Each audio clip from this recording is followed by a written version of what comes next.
एक समय की बात है जब भगवान बुद्ध चलते चलते एक छोटे से गांव में पहुंच गए।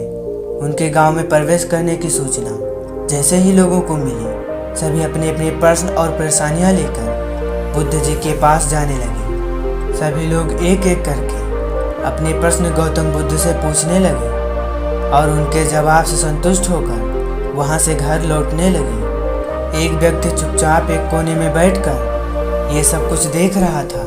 शाम होते ही जब सब लोग वहां से चले गए तो वह व्यक्ति गौतम बुद्ध के समीप आया और बोला, गुरुदेव, मैंने आपकी सभी बातें सुनी और उन्हें सुनने के बाद मेरे मन में एक ही प्रश्न बार बार आ रहा है। बुद्ध जी बोले, तुम्हारे मन में जो भी प्रश्न है तुम बिना किसी संकोच के मुझसे पूछ सकते हो। व्यक्ति बोला, गुरुवर, आप बार बार कहते हैं कि सभी आत्मज्ञान को पा सकते हैं, तो बुद्ध जी, अगर सभी लोग आत्मज्ञानी हो सकते हैं तो फिर सभी लोग आत्मज्ञानी हो क्यों नहीं जाते।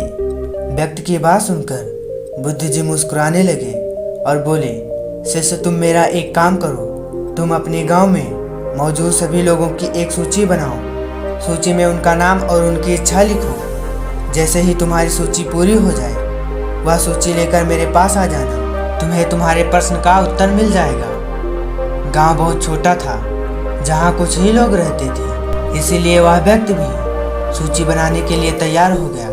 एक एक करके वह व्यक्ति गांव के सभी लोगों के घर गया और उनसे बात करके उनकी इच्छाएं जानी और अपनी सूची में लिखता गया। अगली सुबह जब वह सूची लेकर बुद्ध जी के पास पहुंचा तो बुद्ध जी ने उससे प्रश्न किया कि अब तुम अपनी सूची देखकर बताओ कि सूची के अनुसार कितने लोग हैं जो आत्मज्ञानी होना चाहते हैं। व्यक्ति ने बुद्ध जी की सूची देखी और हैरान हो गया, क्योंकि पूरे गांव में एक ऐसा व्यक्ति नहीं था जो आत्मज्ञानी होने की इच्छा रखता हो। यह देखकर बुद्ध जी मुस्कुराए और बोले, मैं यह अवश्य कह सकता हूँ शिष्य कि हर व्यक्ति आत्मज्ञानी हो सकता है, लेकिन जैसा कि तुमने देखा, कोई भी आत्मज्ञानी होना ही नहीं चाहता। अब तुम ही विचार करो कि बिना इच्छा किए कोई भी व्यक्ति किसी चीज को कैसे पा सकता है। बुद्ध जी आगे बोले, आत्मज्ञान को पाना हर किसी के लिए संभव अवश्य है, लेकिन उसके लिए उस व्यक्ति को इसकी इच्छा करना आवश्यक है। सिर्फ आत्मज्ञान ही नहीं, इस संसार में ऐसा कुछ भी नहीं है जिसे पाया नहीं जा सकता।